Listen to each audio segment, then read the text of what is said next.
Science in school is absolutely brilliant and can create some of the most lasting positive memories from a primary school experience. It should be fun, engaging and practical, but doesn't need to be complicated or use any expensive kit. It's also about encouraging pupils to come up with questions and discussions, as well as doing their own experiments and finding out their own results. It doesn't always go to plan, but that's science. The questions are never ending and we're continually discovering new things. So we want to provide this support to boost teachers' confidence when delivering science in school. It is so important to bring these sessions in early into your career as a probationer, as it establishes these sessions into the curriculum from the get-go. As you keep going, your confidence will continue to grow, and running these sorts of sessions will be an absolute breeze. These sessions also help to develop the pupils' confidence, as their hands-on experience with the experiments will allow them to grow as they continue to question and learn about the world around them. Within your classroom, perhaps keep a science jotter where they can draw and document their experiments, and schedule in a specific regular time to plan science sessions, remembering that there are many links to literacy and numeracy outcomes within science. Don't be afraid to engage parents and ask for help with this, as well as showcasing pupil success, encouraging them to develop their inquiring minds and enthusiasm for science. So we're going to show you just a few simple and very accessible experiments which use no expensive equipment or dangerous chemicals to run within the classroom. The items used for these experiments might even be tucked away in a cupboard in the staff room. Each of these examples are also directly linked into the curriculum.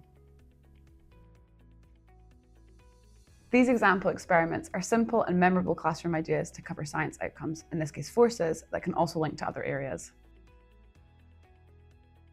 Both experiments can be adapted for the level required by introducing concepts such as lift, gravity, air resistance and drag. So the first experiment builds paper airplanes in different ways and investigates how different design elements impact the flight. This can also involve measurements, things like the time in the air, the distance flown and the plane dimensions, and is best run in a room with lots of space. Another example of a forces activity is parachute design. How does changing the size of the parachute, or the length of the string, or the material affect the flight time?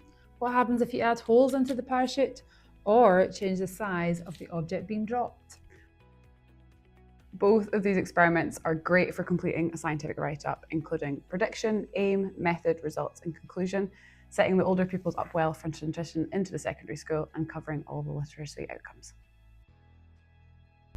So this experiment shows a chemical reaction between a liquid and a solid producing a gas, and covers the chemical changes outcome within the materials topic of science. Now this is an effective experiment as it allows the pupils to observe and describe what happens when you mix vinegar with bicarb. So very simply, I'm going to put some bicarb into the glass, and by adding the vinegar, we can see that loads of bubbles are appearing, and this is carbon dioxide gas being produced. This experiment covers health and well-being and science outcomes and is perfect for early years to encourage proper hand washing.